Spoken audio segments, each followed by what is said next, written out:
გამარჯობა მეგობრებო.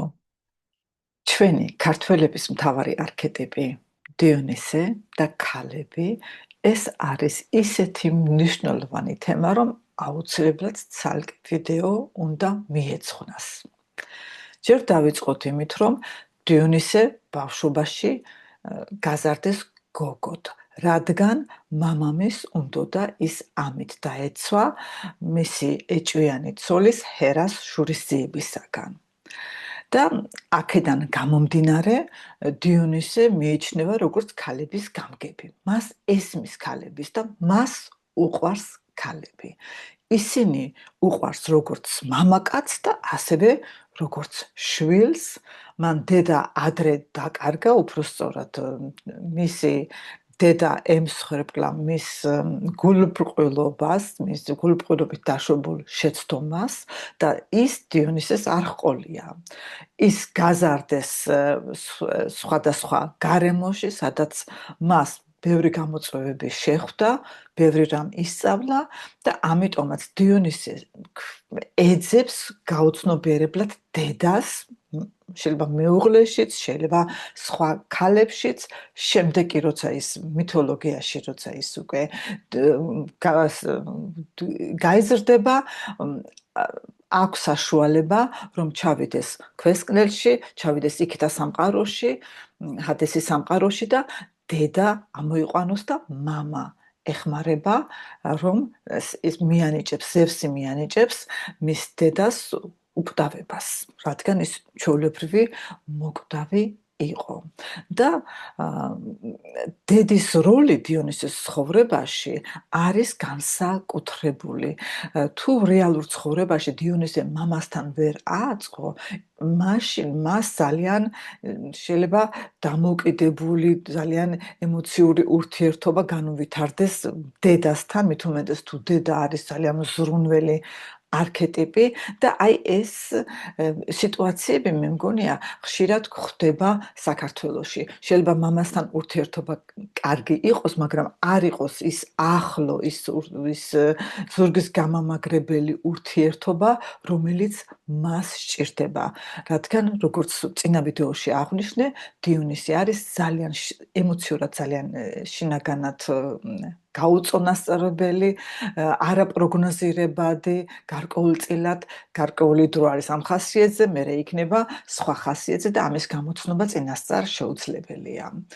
ეხლა დაუბრუნდეთ ისევ ჩვენს თემას.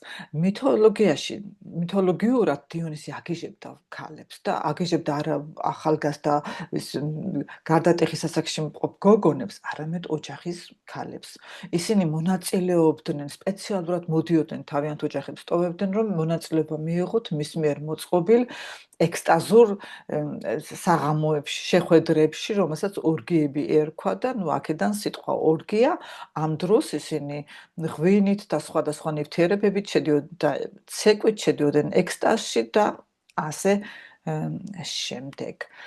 დავუკვირდეთ აბა ჩვენს ისტორიას. ქალების გაგიჟება ისე რომ დიონისი ახლა ამისთვის დიდ არაფერს არ აკეთებდა, ისე გიჟდებოდნენ ქალები მასზე. ჩვენს ისტორიაში, ახლო ისტორიაში, სულ მცირე მე გულისხმობ საზოგადოებრივ ცხოვრებას, სულ მცირე ორი მაგალითი ხომ გვახსოვს, როცა ქალები პიროვნებაზე, რომელსაც გარკვეული ლიდერის თვისებებიც ჰქონდა, გიჟდებოდნენ. მოგეხსენებათ, რომ ადამიანში არის 3-4 არქეტიპი მაინც ძლიერი და მე ვფიქრობ, მიუხედავად იმისა, რომ მე არც ერთ პიროვნებას, როგორც ბატონს ვიაცალს, ასევე მიშა სააკაშვილს მე პირადად არ ვიცნობდი, დარწმუნებული ვარო, მათში ეს დიონისეს ნაწილი საკმაოდ დიდი სერიოზული მოცულობით არის, სხვანაირად მე ვერ წარმომედგენია ქალების გარკვეული კატეგორიის, აი გაგიჟება. ხო, იცით რა, არის ქალების რაოდენობა, რომლებიც ზვიად გამსახურდიას პატივსცემდნენ, მისი მომხრეები იყვნენ და მისი ერთგულები დარჩნენ. ეს არის ერთი კატეგორია, მაგრამ არსებობდა და არსებობს კატეგორია და მე ერთ მაგალითს მოვიყვან, მაშინ ახალი დაწყებული იყო ეს მიტინგები და ეს ეროვნული მოძრაობა შედარებით ახალი იყო. მე და ჩემი ასპირანტურის ამხანაგი ვართ მეტროში და ჩვენ ამ თემაზე ვსაუბრობთ და იცით ძალიან ადეკვატურად რაღაც კრიტიკულიც თქვით. იქ ყოფმა ქალებმა და ყველა იყვნენ დაახლოებით მახსოვს 4-5 ოჯახის ქალები უკვე იცით დედაჩემის ასაკის მე მაშინ ახალგაზრდა ვიყავი და კინაღამ გცემეს ძლივს გამოვასწარით. ასეთი არაადეკვატური და შიშის მომგვრელი სიტუაცია თან მეცინებოდა, მაგრამ არც სასაცილოდ არ იყო საქმე. და ეს ერთი მაგალითი რაც მე გამოვცადე და შემდეგ საქართველოს შემდგომ პრეზიდენტზე მიხეილ სააკაშვილზეც კი საკმაოდ მეც კი მაქვს გამოცდილი რომ დამკონტაქტებია პიროვნება რომელსაც უთქვია რომ მეც ესე დამთავრებული მაქვს ოქსფორდი თუ რა ვიცი რაც ტყუილები შემდეგ გამოჩნდა რომ და აი ამ ესეთი კარგი ტკბილი საუბრით და ჩემი ქებით უნდოდა რომ მე გარკვეულ თემებზე ეს და ესე მელაპარაკა და მას შემდეგ რაც უარი მიიღო ისეთი არაადეკვატური ლანცხვები დამიწერა რომ მე შემეპარა რომ ფსიქიკურად საერთოდ ჯანსაღი იყო და მე დავინახე რომ პატარა მესენჯერში ხომ ფოტო პატარა ჩანს პროფილის ფოტო და დავინახე რომ რაღაც ბიჭის კაცის ფიგურა არის და მე ვიფიქრე რაიც ახლა ამ ქალს რა ჭირს და შვილი ხო ახსენა და ნუ რა ვიცი რა ხდება შეიძლება რაღაც დიდი ტრაგედია აქვს გადატანილი და გავხსენი და რას ვხედავ მიხეილ სააკაშვილის ფოტო ჰქონდა თავის პროფილის ფოტო დამაგრებული და ამ ქალს შვილებიც ყავდა და იცით ეს არის არაადეკვატური საქციელი ეს არის სწორედ ხა შეიძლება თლად ისე არ გაგიჟდე ადამიანი მაგრამ აი გარკვეული არქეტიპი და ეს არის დიონისის არქეტიპი შესაძლოა სხვა არქეტიპებით გამდიდრებული კიდევ უფრო ლიდერის თვისებებით და სხვა ასე შემდეგ არის აქვს პოტენციალი ამ არქეტიპს რომ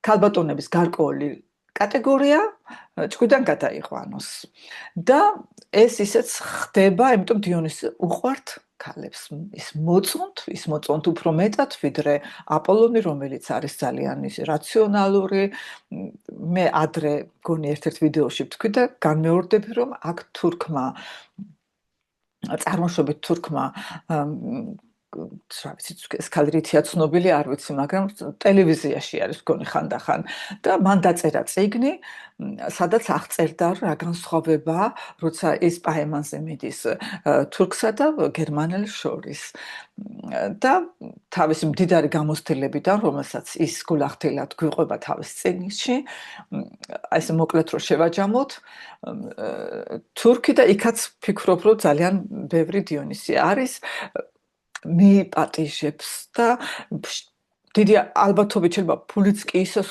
რომ ის დღე შექმნას განსაკუთრებული რაღაც განსაკუთრებულ ადგილზე წავიდნენ და ხარჯავს უამრავ ემოციას ფულს და ვერ იფიქრებს იმაზე თუ მას შეიძლება ამ დონის შენარჩუნება შემდგომი შეხვედრების დროს და გერმანელი იფიქრებს კარგად რომ ეს თუ არის ის ქალი რომელთანაც ეს გოგო თუ არის ის ტიპი რომელთანაც ჩვენ ურთიერთობა აგვეწყობა და ღირს თუ არა აქ ინვესტირება ჩაეკითხება თავის თავსო და ეს ეხლა ყველა სიტუაციას არ მოერგება მაგრამ უნდა ვთქვათ რომ გარკვეულწილად ნამდვილად რეალობას შეესაბამება თუ დიონისეზე და აპოლონზე ვისაუბრებთ სინათლე გამომერთვერთ და იმედია კარგად ჩანვარ თუ არა ჩავთავ ახლავე ხო დიონისე არის პატივმოყვარე ის არის მგრძნობიარე და მას სჭირდება ეს გარშემო სამყარო რომ დაუდასტურონ ის თავის დაბალი თვითშეფასებითაც გამოირჩევა უმეტეს შემთხვევაში ეს მგრძნობიარე შინაგანი სამყარო აქვს და აქედან გამომდინარე ეს თვითშეფასების პრობლემაც და სჭირდება სამყარო რომელიც მას დაუდასტურებს რომ ის რომ განსაკუთრებული არის აი ამას ეს ძალიან მოწონს მას მაგრამ გარდა მაგისა ის არის ის ტიპი რომელიც კომფორტის გამოც წავა რიგ კომპრომისებზე. და აი აქაც ეს კომპრომისიც მინდა მოგახსენოთ.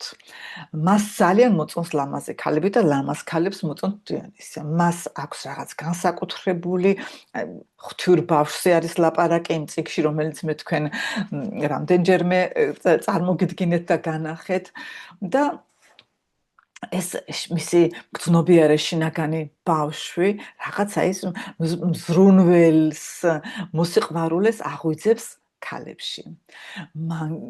მაგრამ დიონისე, რადგანაც კომფორტის მოყვარულია, შეიძლება აი ამ კომფორტის ზონაში შევიდეს და იქიდან გამოსვლა თუ იმ კომფორტის ზონაში დარჩენა ნიშნავს, რომ რიგ რაღაცას უნდა დაეთანხმოს, მაგალითად ურთიერთობას, რომელსაც შეიძლება მთელი ცხოვრება იცოდეს, რომ ეს არ არის ჩემი ცხოვრების ქალი, მაგრამ შეიძლება დაეთანხმოს და აი ამაზე მინდოდა რომ მესაუბრა.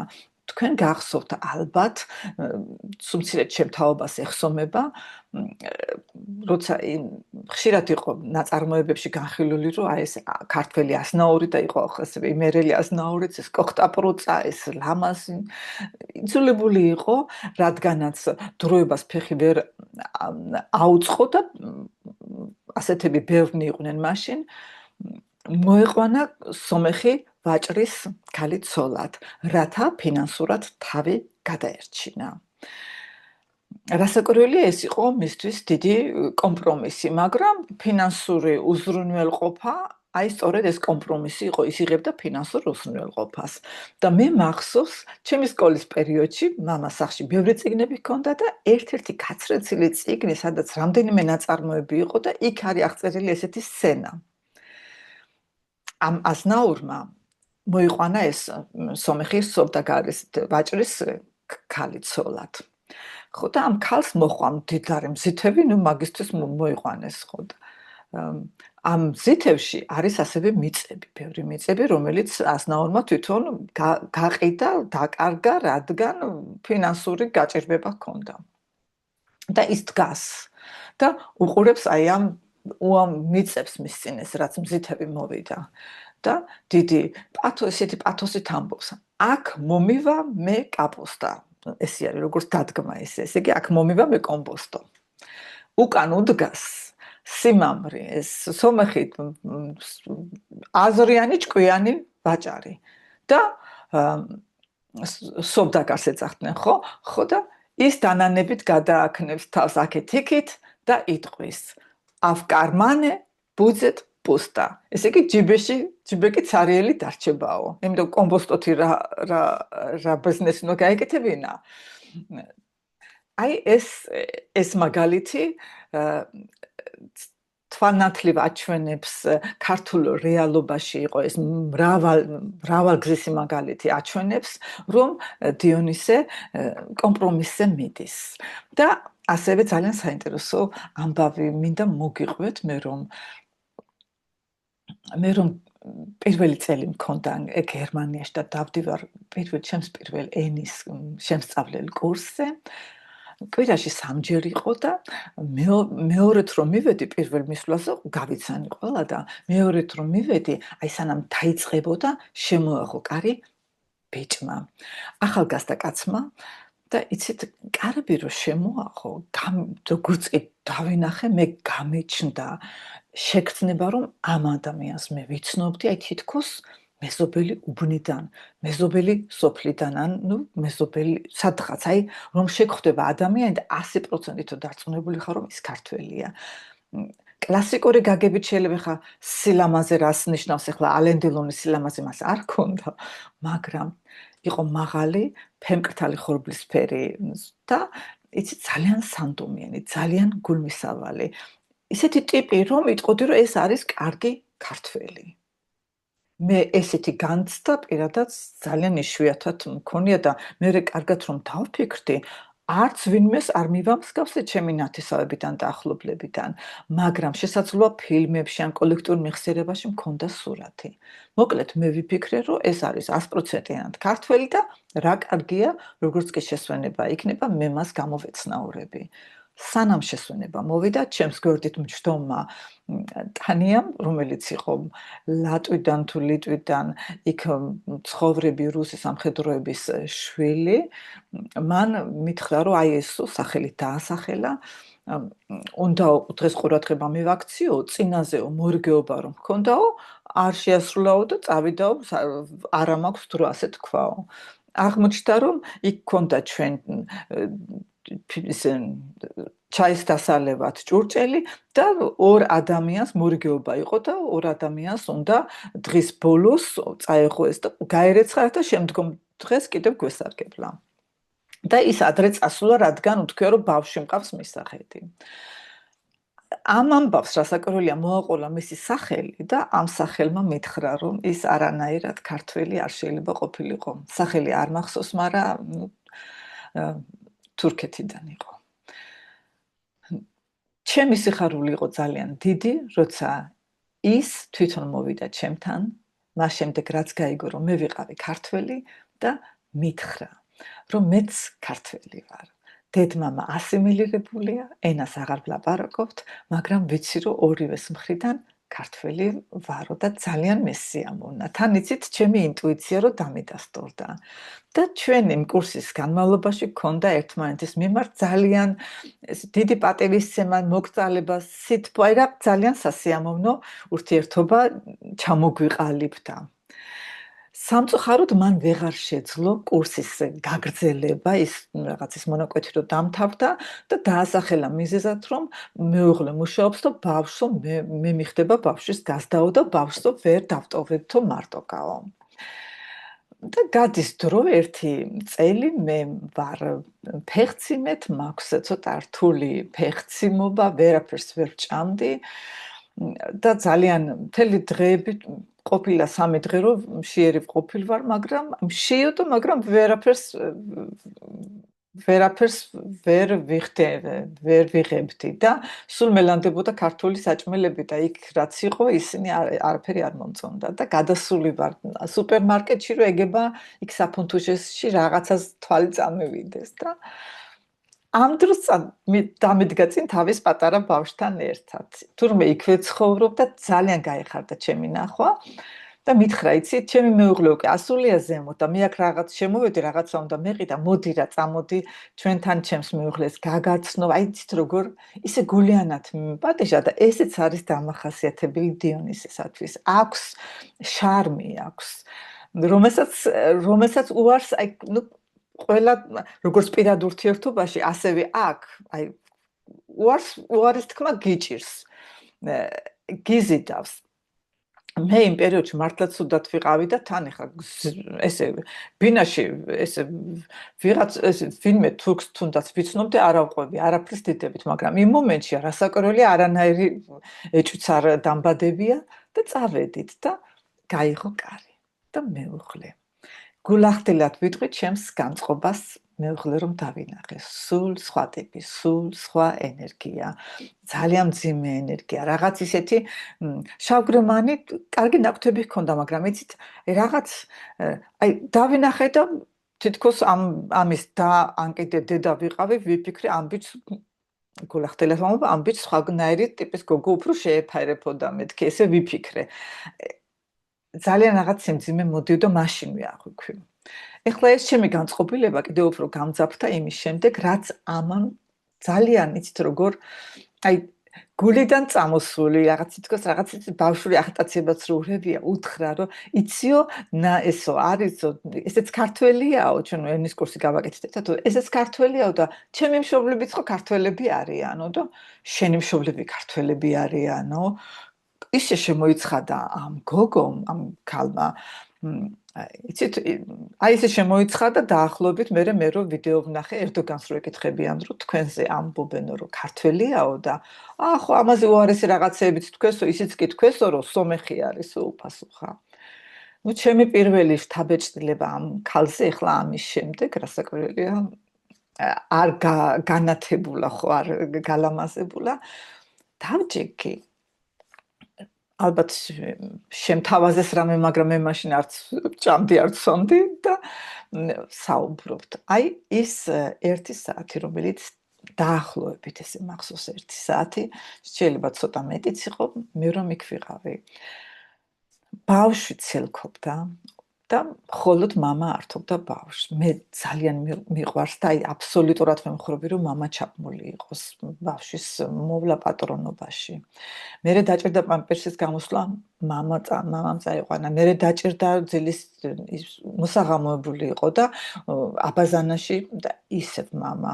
მერე რო აჭირვეულდა და ის დაძინებისთვის და მამა აძინებსო. იცით, მთელი ამ ხნის განმავლობაში ვიჯექი და უსმენდი მის წუწუნს გერმანიის დასაქმების აგენტურაზე, რომ ისინი სთხოვენ მას, რომ ან მანქანა გაყიდოს, ან დროზე სამსახური დაიწყოს, რაღაც წნეხს უქმნიან და ისე უბნება, რომ აი თუ მე მანქანას გამაყიდინებ, საერთოდ აღარ შევეცდები სამსახურის პოვნას და უნდა მიხადოთ, მაშინ გვიხადოთ ფული. ეს გოგო ცხოვრობდა აქ გერმანიაში, აქ იყო გაზრდილი, როგორც ჩანს და ეს ბიჭი ჰყავდა, მეუღლე, ეს ჩვენი ქართველი ჰყავდა ჩამოყვანილი თურქეთიდან ეთყობა, ანუ გარიგებით. და ეხლა ეგ არის სწორედ რასაც მინდა მოგახსენოთ. მე რომ დავაფიქსირე, რომ ის 10 წუთითაც კი სიმბოლურად რომ ეთქვა, რომ იცი, აი შენი სტუმარია, ჩვენი სტუმარი ჩვენ რო შეგვძლებოდა კიდევ ერთმანეთთან საუბარი. ცოტას მე გავართო ბავშვი, იმიტომ იქვე იყო ბავშვი. იცით, ბავშვი იყო ისეთი ცელქი, რომ მამას სიტყვის ჩართვას ან მოსმენას აი ვერ ახერხებდა, სულ ამ ბავშვს დასტრიალებდა თავზე. ეს ბავშვი ასაქმებდა მამას და ცოტა დედაც რო წათამაშებოდა ბავშვს, რომ აი რაღაც გაწონასწორებული იყო სიტუაცია. ფაქტიურად ავედი, რომ ვიჯექი იქ და უსმენდი მის საუბარს. ახლა ჩემს შესახებ გაიგო და მე განსრახად თქვი, რომ რთული ფეხწინება მქონდა. იცით, ეს იმიტომაც ვთქვი, რომ ვიფიქრე, რომ გამოვრიცხო ის მომენტი, რომ მან ან რაღაც ან იეჭვიანოს, ან რაღაც სხვა განწყობა შეექმნას მეთქი. მაგრამ მას აინტერესებდა თავისი იმ მომენტში თავისი პრობლემა ზალავდა, როგორც ჩანს. იცით, აი ამ ორ შორის მე ვერ შევნიშნე რაღაცა ემოცია, აღარ ვამბობ სიყვარულს ან რაღაცა ნაზემსრუნველობა, ახალგაზრდა ცოლ-ქმარი იყო. ხო, აი ამ სიტუაციას რომ ის მომეჩვენა, რომ გარკვეული მისი ინტერესების უგულებელყოფაც, რომ ეს ვერ ხდება და ეს ბიჭი კიდე რამდენჯერმე მომიბოდიშა და ნუ ამის როლს ვეღარ გაუძელი და ავდექი მივთხარე ვერ აქვს თავს კარგად მეთქი მართლაც შემახსენა თავი ჩემმა განწყობამ ჩემამ გულისრევის შეგრძნებამაც და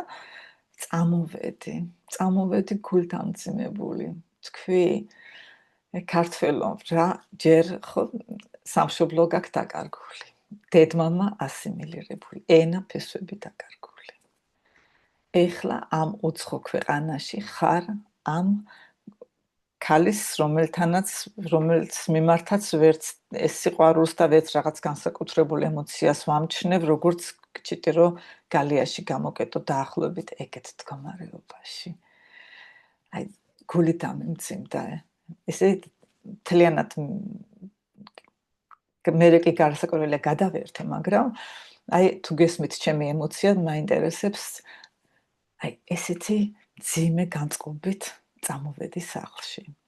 ხო, ესე იგი ეს ბიჭი არ გამომეტა ამ სიტუაციისათვის. იმის შემდეგ ჩვენ გადავედით იმ სადაც ვცხოვრობდით, სხვაგან გადავედით და ჩვენ ერთმანეთ ისე დავკარგეთ, შეიძლება ვერც ვიცნო ეხლა რომ შემხვდეს, დაახლოებით აი ბუნდოვნად მახსოვს.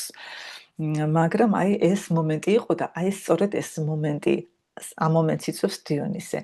ის მიდის გარკვეულ კომპრომისებზე, ის ვერ იქნება ამ კომპრომისით ბედნიერი, მაგრამ ეს კომფორტის ზონა, აბა სხვა რა უნდა იყოს, რომ გერმანიაში მოდიხარ გარიგებით გოგოსთან, რომლის მიმართაც იმ მოკლე დროში და 2-3 წელიწადში რაღაცა ემოცია არ იგრძნობა. თითქოს ორი აი ფირმაში რო არიან დასაქმებულები ადამიანები და რაღაც ბავშვი ყავთ სახლი მისახედი და აი ესეთი სიტუაცია იგრძნობოდა.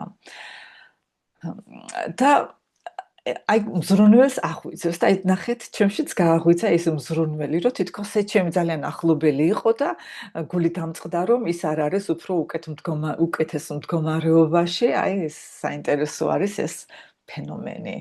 და დიონისე საგან ვერ ის როგორც თქვი, ის არის ისეთი ემოციური შინაგანად და ისეთი ესთეტიკის ასევე მოყვარული, აი დაინახავს ლამაზ ქალს, აენთება რაღაცა მის გულთან ახლოს მოვა, რაღაც იმოქმედებს მასზე, რომ მას უჭირს აი ამ ემოციების შინაგანად დაცლება. ამიტომ დიონისეს იმის წარმოქმნა, რომ დიონისე მეუღლეს გაიცნობს შენ ამ შარმიან ბიჭს და ცოლქმ და წარიმართება ცხოვრება მერე როგორც აპოლონი არის ეს ოჯახის ერთგული, ოჯახის მუჭვიც რომ იტყვიან, ხელსაქმეც ეხერხება და აქვს ინტერესის. დიონისეს შეიძლება ინტერესი ჰქონდეს, მაგრამ დღეს აქვს ინტერესი. ხო შეიძლება ხვალ ზეგ-მაზეგ საერთოდ არაფერი ინტერესი არ ჰქონდეს და აპოლონი რომ დაიწყოს მიყვება, მას შეუძლია უმეტეს აპოლონს შეუძლია უკიდურეს შემთხვევაში სხვა თუ არ იყოს სახლიც კი ააშენოს თვითონ მთელი თავისი ამ შრომის მოყარეობით. და რასაკვირველია, თუ დიონისეს მამამ და ოჯახმა ხელი არ შეუწყო, რაც ხშირად ხდება, მას თვითონ შეიძლება გაუჭირდეს ცხოვრებასთან გამკლავება და რასაკვირველია მისი ემოციურობაც ამას უწყობს ხელს. და აქედან გამომდინარე, პლუს ის ვერ უმკლავდება იმ სილამაზეს, რომელიც გვერდით ჩაივლის, რომელიც სამსახურშია, რომელსაც შემთხვევით გადაეყრება, იმის გარანტია, რომ ის დარჩება იმ ქალის ერთგული, ვინც ცოლად მოიყვანა, ან ვინც მისი პარტნიორი არის, არ არსებობს. ეს მის ბუნებაში არის და იცით ეს რომ გავიაზრე, მე უკვე აღარ გამიკვირდა, რომ ჩემთვის იყო ძალიან დიდი კითხვა, რომ საქართველოში ცოლების ძალიან დიდი ნაწილია, ასევე ხანგრძლივი ურთიერთობის დროს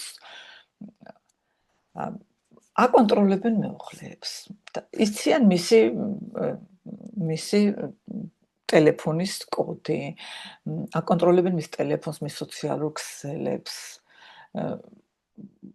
ასევე იციან, ყველაფერი იციან, მე არ ვიცი როგორ იციან, ან როგორ იწერენ, საერთოდ ჩემთვის ეს წარმოუდგენელი რაღაც არის, მე ჩემი ქმრის აბსოლუტურად არანაირი პირადული ინფორმაციაში არ ვერევი და არც ის არ ერევა.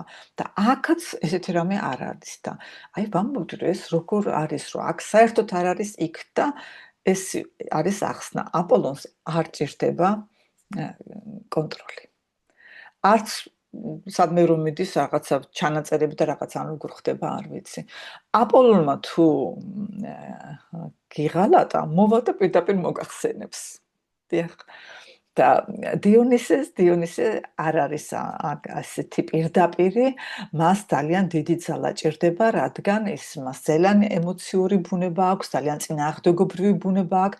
შეიძლება მისი ერთი ნაწილი ფიქრობს, რომ ჩვენ შორის სიყვარული აღარ არის, ან მე სხვა მიყვარს და უნდა უთხრა ჩემს მეუღლეს, მაგრამ შემდეგ შეიძლება ის დაფიქრდეს და თქვას, როგორ უთხრან ბავშვები, ეს ყველაფერი არის მისთვის დიდი ემოციურობა და აი შინაგან ჭიდილში შეიძლება ძალიან დიდი დრო გავიდეს, რომ და დიდი დროს გავლის შემდეგ შეიძლება დადგეს სულქმარი ფაქტის წინაშე, რომ ის მეორე ქალი ან ფეხმძიმედ არის, ან რაღაცა მოხდა, ან შემთხვევით ურთიერთობა გამჟღავნდა.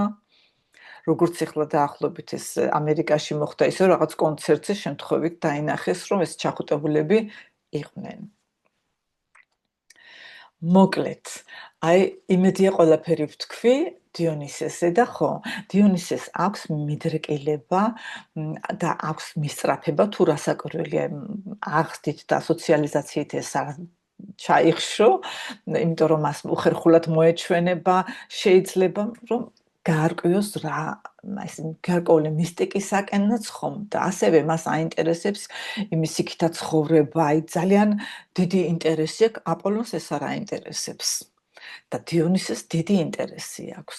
და აი თუ შეძლებს დიონისი აი ამ ინტერესის განვითარებას და ასევე დაინტერესდება სულიერი ცხოვრებით, ასევე ისეთ გამაწონასწორებელ მეთოდებს, როგორც იოგა არის, მედიტაცია არის, ნუ აღარ ვამბობ ახლა ლოცვებზე და ასე შემდეგ მიმართავს, მას შეუძლია თავის თავს ძალიან კარგად დაეხმაროს და ამ დროს მას უძლიერდება თვითრეფლექსიის, აი თავის თავზე დაკვირვების უნარიც და ის იოლად დაინახავს თავის გადაცდომებსაც და რასაკვირველია ეს მისთვის არის ყველაზე კარგი განვითარება, რადგან ამ დროს უკვე ეს თუ გააცნობიერებს თუ რა შეცდომები მოუვიდა, ეს დააზღვევს მას მისი შემდგომი შეცდომებისაგან.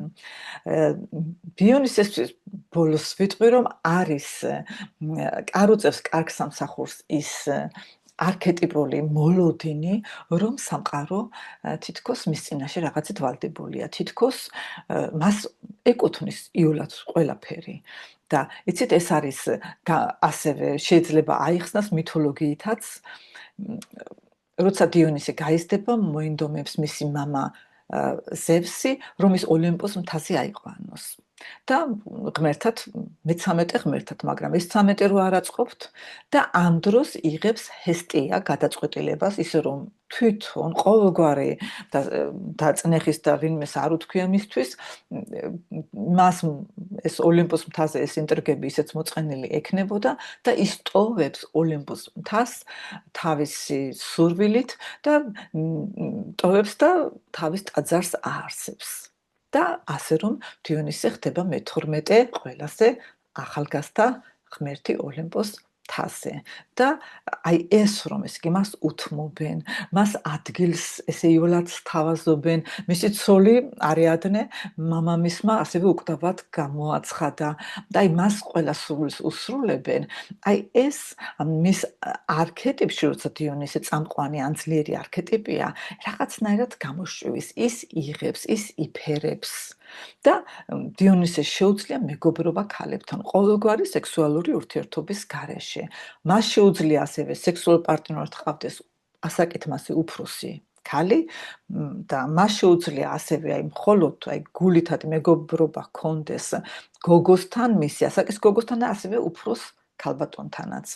მე მყავდა კლიენტი წლების წინ, რომელიც მოვიდა სულ სხვა პრობლემით და ერთ დღეს მთხოვა დახმარება გამერკვია დავხმარებოდი, რომ ის გარკვეულიყო ერთ საკითხში. თქვა რომ მე მეგობრობ ერთ მოხუცებულ ქალბატონთან, მას ყავს შვილები, რომლებიც სხვაგან ცხოვრობენ, ცოტა დისტანციური ურთიერთობა აქვთ და ეს ქალბატონი მე პერიოდულად მჩუქნის ფულს და ძალიან კეთილგანწყობილია ჩემს მიმართ. და მე ვუთხარი რა არის პრობლემა? პრობლემა არის ის, რომ მეო სინდისის ქეჯნა მაწუხებსო, რომ მე ამ ფულს არ ვიმსახურებო. მასში არსებული აპოლონი იწვევდა ამ სინდისის ქეჯნას. მე გამოვკითხე და აღმოჩნდა, რომ ეს ქალბატონი ჩუქინდა 100 ევრო, დაახლოებით აი ამ ფარგლებში და მეო მას ვეხმარები ტელეფონთან და კომპიუტერთან დაკავშირებითო. და როგორც მან მომიყვა, აშკარად ეს ქალბატონი მე ესე დავასკვენი, რომ შეგნებულად იხმარებდა რაღაც პატარ-პატარა რაღაცებზე, რათა ფულის მიცემის საბაბი ჰქონოდა. უნდოდა დახმარება და აი უნდოდა რომ ისე შეეფუთა რომ ამას იოლად აეღო და ეს კი გრძნობდა და ამიტომაც ჰქონდა ეს შინაგანი წინააღმდეგობა. ნუ ჩვენ შევთანხმდით რომ თუ ეს ამ ფარგლებში არის და ესეც რაღაცა ცდილობს რომ ასე ვთქვათ ცხოვრება გავიოლოს ამ ქალბატონს, რომ ეს არის მისაღები, ეს არ იყო დიდ თანხებთან დაკავშირებული და ეს ქალბატონი იყო შეძლებული.